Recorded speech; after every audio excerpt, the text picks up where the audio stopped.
I saw a video by the president of Microsoft, Brandon. I think it was the president of Microsoft who said, you're going to see one of the biggest threats in the future being deep fakes. Okay.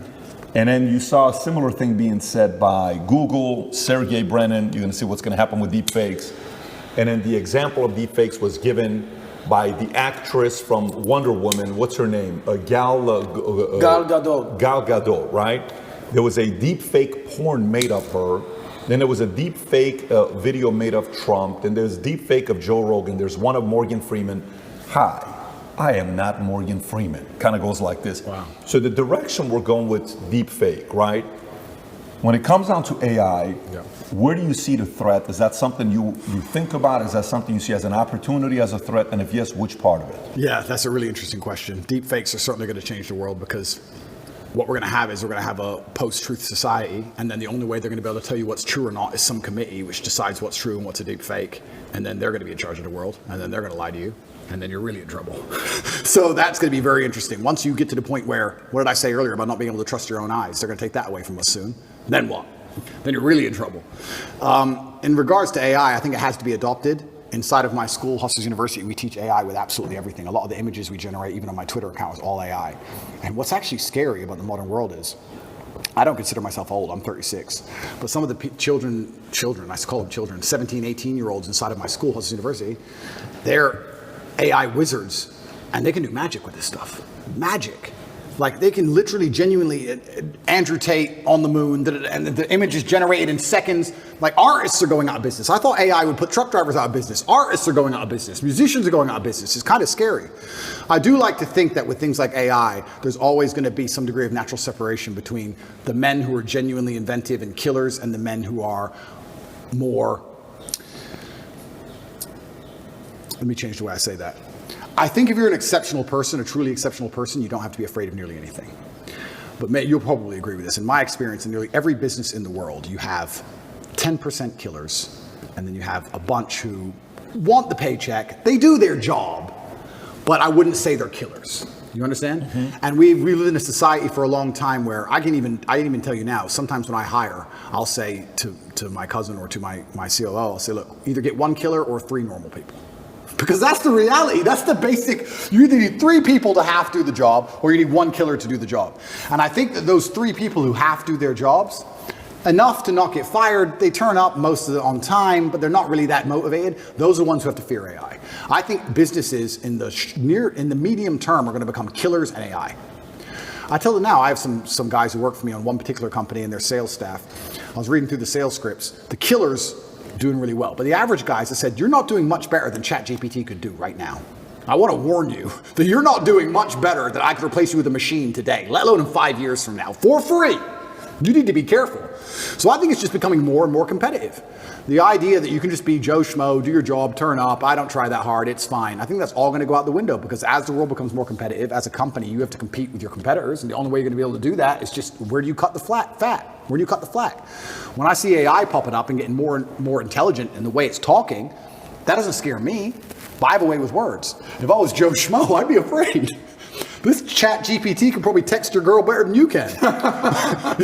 He'll probably get laid faster than you will. That's a little advice for the guys out there right now. Just plug it into your phone. It'll do better than you do. So that's scary, you know? That's hilarious. I think that's what the average man really needs to struggle. And I've been saying, this has been my message for a very long time in all realms. I've said for a very long time that life for the average man is going to get harder and harder. It's becoming more and more competitive. You need to find more and more ways to stand out and be unique. And the only way to really do those things, unfortunately, as a man, is to suffer. And that's one of the reasons I'm kind of glad that God put me in jail, because if you look at anything that builds a man into a man, there's a degree of suffering. It's very hard to become a man and have a man who's respected and has stories and is capable when he only had a nice life and nice experiences. It's usually the things that made you the best version of you are usually the worst things that happen to you. So the demons I carry from jail, the fact that I can't sleep. The fact that I can't sleep, I've had girls say to me, you can't sleep, you need to see a psychiatrist. And I said, absolutely not. I would be furious if a psychiatrist walked in here and took my demons from me. I don't care if they could fix me with a click, they're mine. And they were bestowed to me by God. And they are mine to deal with, and they are mine to fix, because that's how I become a better version of me. I would be furious if someone took them away from me. I'm glad I can't sleep. Good, I can train endlessly. That's why I'm bigger than I've ever been. I'll train I'm not going to waste a minute. But all the demons that have been given to me by God and all the problems that have been given to me by God are mine to fix. I would never, ever allow anybody else to take them from me. I'd be furious. If a psychologist came in and said I could cure you, I'd say, no, thank you. I will cure myself. I don't care if it takes 10 years.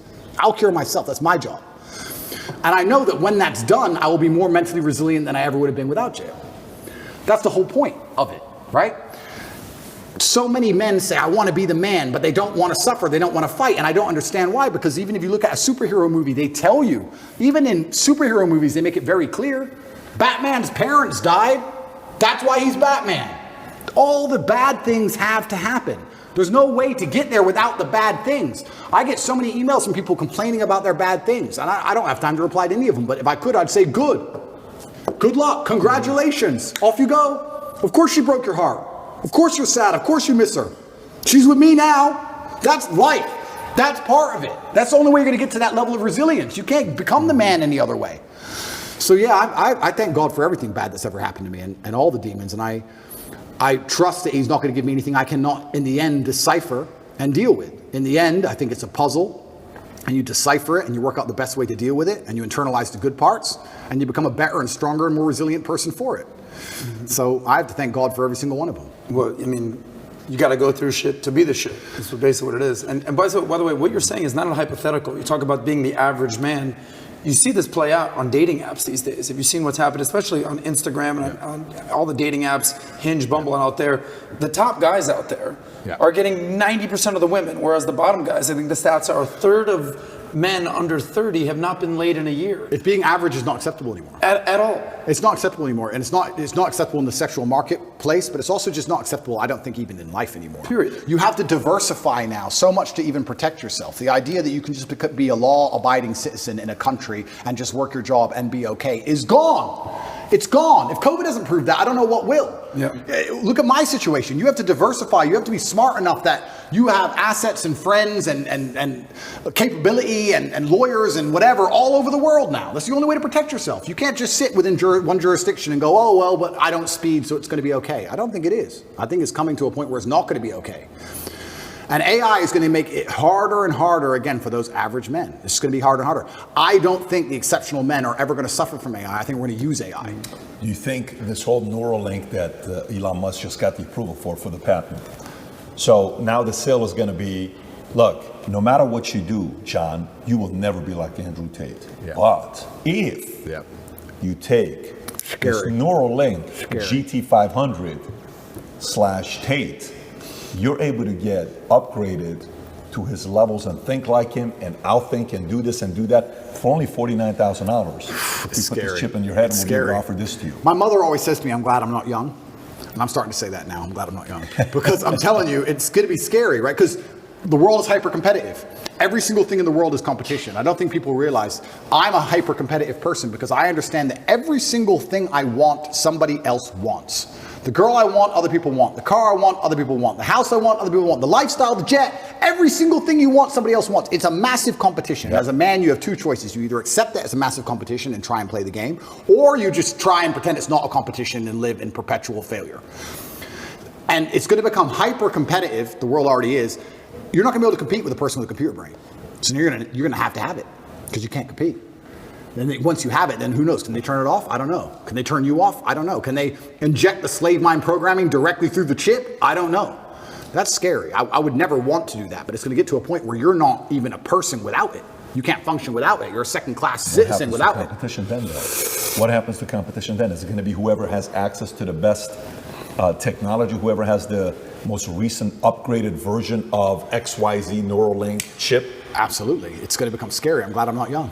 I hope it doesn't happen while I'm alive. I don't know. It's going to be an interesting world. Does it inspire you to want to have more kids, or you're like, that's indifferent? I'm going to have the kids. I'm not worried about that. I think, yeah. I think in the 1700s they're probably saying the same thing. The future's over, and the future ain't that bad. So there'll be a way it will work out. I just have to instill within them the same values I have, and they'll find a way to work it out, and hopefully they'll be okay. PBD, you always say the future looks bright. I mean, you must be concerned. You've got 4 kids. I would have 20 more right now if I could. If I would have 20 more kids, right? I don't know how you feel about it. I'd have 20 more kids right now if I could. Absolutely, absolutely love children. There's nothing bad about having children. The only thing I wish I did is start earlier. It's the only thing.